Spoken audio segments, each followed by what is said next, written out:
అందరికీ నమస్తే, welcome to our channel. Present మనతో పాటు గెస్ట్గా ఉన్నారు సీనియర్ జర్నలిస్ట్ దుర్గా కుమార్ గారు. సార్ నమస్తే. సార్ నమస్తే రామకృష్ణ, మన వీక్షక మిత్రులకు కూడా. సార్, మొత్తం కేవలం ఆంధ్రప్రదేశ్ మాత్రమే కాదు, యావత్ భారతదేశాన్ని కుదిపేసింది లిక్కర్ స్కామ్. సో ఈ మద్యం కుంభకోణం కేసు దాదాపు సంవత్సరం నుంచి నడుస్తూనే ఉంది. ఎప్పుడెప్పుడు కొలిక్కి వస్తుందా అని చెప్పేసి ప్రజలు కూడా ఎదురు చూస్తున్నారు. అయితే ఒక్కొక్క విషయం బయటకు వస్తుంటే ప్రతి ఒక్కరు కూడా నివ్వెరపోతున్నారు. సో ఇందులోకి ఇప్పుడు ఇన్కమ్ ట్యాక్స్ కూడా ఎంటర్ అయింది. సో దీని గురించి ఏమంటారు సార్? ఇప్పుడు మీరు అన్నట్టు ఇది ఆంధ్రప్రదేశ్లో జరిగిన మద్యం కుంభకోణం జాతీయ స్థాయి కుంభకోణాల కన్నా కూడా అన్నిటికన్నా పెద్దది. బహుశా ఇంతవరకు భారతదేశంలో జరిగిన అనేక కుంభకోణాల కన్నా కూడా ఇది చాలా పెద్దది. అయితే మీరు ఇప్పుడు చెప్పారు ఈ కుంభకోణంలో ఐటీ కూడా ఎంటర్ అయిందని. మొదట సిట్ దర్యాప్తు చేసినప్పుడు సిట్ దర్యాప్తులోని అంశాలని చూసిన తర్వాత నివ్వెరపోయినటువంటి ఈడీ అంటే ఎంత మనీ లాండరింగ్ జరిగింది అనే అంశం మీద బయటకు వచ్చిన వివరాలను బట్టి ఈడీ ఎంటర్ అయింది. ఈడీ ఎంటర్ అయిన తర్వాత మన ఈయన్ని అరెస్ట్ చేశారు. మంత్రి కారుమూరి నాగేశ్వరరావు గారి ఇంటి మీద దాడి చేయటం, చాలా పెద్ద ఎత్తున ఆస్తుల స్వాధీనం, దాదాపు ఒక 450 కోట్ల రూపాయల ఆస్తుల జప్తులు కూడా జరిగినాయి. ఇప్పుడే కాదు, ఇంతవరకు. తర్వాత ఈ ఐటీ రావడానికి కారణం ఏంటంటే ఇది ఎక్కువ నగదు రూపంలో జరిగినాయి లావాదేవీలు మొత్తం. అసలు ఐటీ చట్ట ప్రకారం ఎవరైనా సరే ఒక రోజులో 2 లక్షలకు మించి లావాదేవీలు నగదు రూపంలో జరగకూడదు. కానీ ఇది ఎక్కువ 99.9% అంతా కూడా నగదు రూపంలో జరిగినాయి. అవి కొన్నిసార్లు రకరకాల రూపాల్లో రికార్డ్ అయినాయి. ఇప్పుడు కనుక వాటి మీద కనుక ఐటీ విచారణ జరిపి కనుక శిక్ష ఇస్తే కొన్ని వేల కోట్ల రూపాయల పెనాల్టీ కట్టాల్సి వస్తుంది. రెండోది ఏంటంటే ఈ ఆస్తులన్నీ కూడా ఈ మనీ లాండరింగ్ ద్వారా జరిగిన డబ్బుని వాళ్ళు రకరకాల బినామీ పేర్ల మీద స్థిరాస్తులు కొన్నారు. తర్వాత రియల్ ఎస్టేట్లో పెట్టుబడులు పెట్టారు, సినిమాల్లో పెట్టారు, గోల్డ్ రూపంలో పెట్టారు, అనేక రూపాల్లో పెట్టారు. ఇప్పుడు ఈ సిట్ విచారణలోనూ తర్వాత ఈడీ విచారణలోనూ చాలా వరకు గుట్టుమట్లన్నీ బయటకు వచ్చేసినాయి. ఈ గుట్టుమట్లు బయటకు వచ్చినప్పుడు ఐటీ వాళ్ళకు ఉండే అధికారం ఏంటంటే ఎవరైనా బినామీ ఆస్తులు కొన్నారు ఫలానా అని అనుకుంటే వాటిని అటాచ్ చేసే అధికారం ఐటీకి ఉంది. అది కాదో అవునో ప్రూవ్ చేసుకోవాల్సింది ఆ బాధ్యత ఆళ్ళ మీద ఉంటుంది. ఎవరైతే బినామీ ఆస్తులు వాళ్ళు ఎవరు కూడా బినామీ ఆస్తులు కొన్న పేరు కలిగిన వ్యక్తులు ఎవరైనా వాళ్ళు సమర్థించుకోజాలరు. ఎందుకంటే ఐటీ దగ్గర చాలా పక్కా ఆధారాలు ఉండాలి.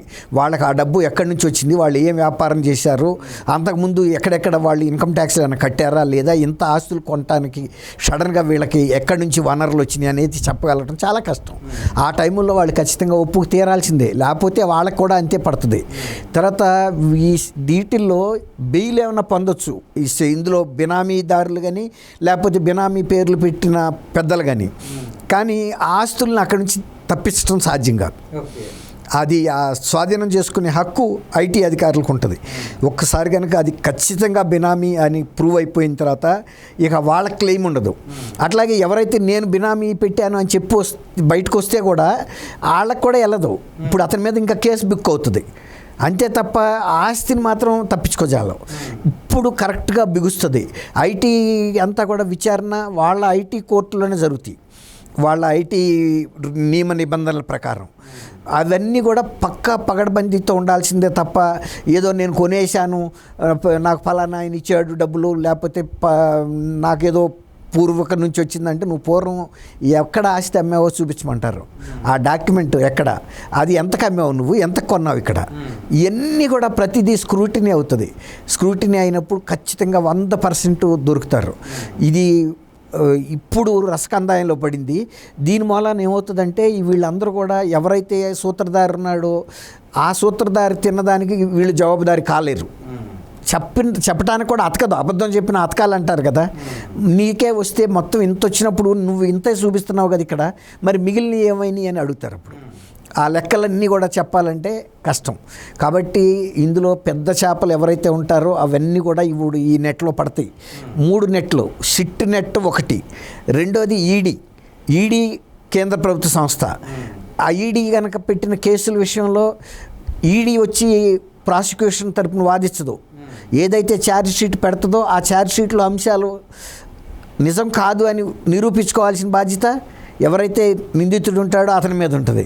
తర్వాత ఐటీ దగ్గరికి వెళ్ళిన తర్వాత ఐటీ బినామీ ఆస్తులు నా పేరు మీద లేదు కదా అని వాళ్ళేం ఆగరు. వాళ్ళకి ప్రాథమికంగా కొన్ని హక్కులు ఏంటంటే అనుమానం వచ్చిన చాట స్వాధీనం చేసేసుకోవచ్చు.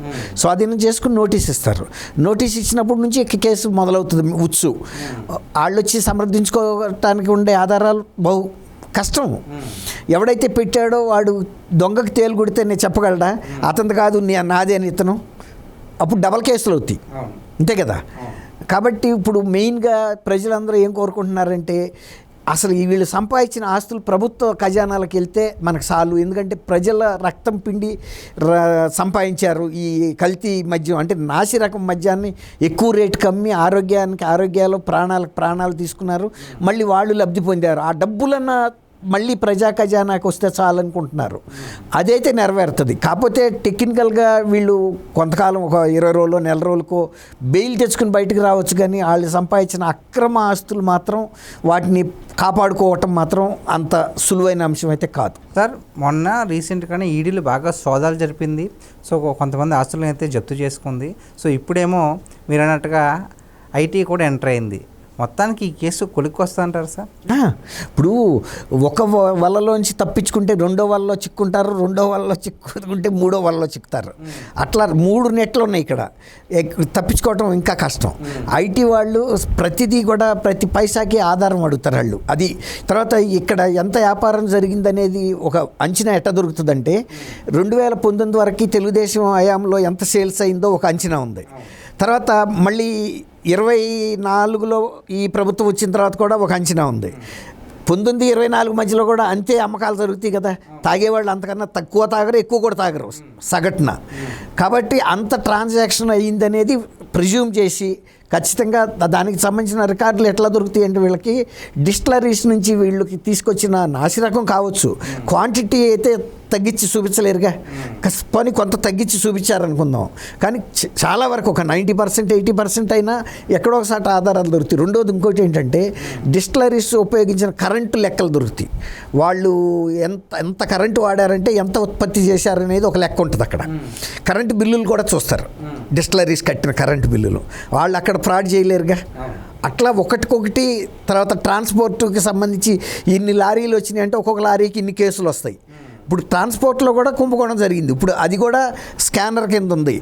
ఈడీ పరిశోధన చేస్తుంది. ఇన్ని ట్రిప్పులు వేసిన దానికి ఒక ట్రిప్కి ఇంత అని వీళ్ళు అక్కడ డబ్బులు ఎక్కువ తీసేసుకున్నారు కదా.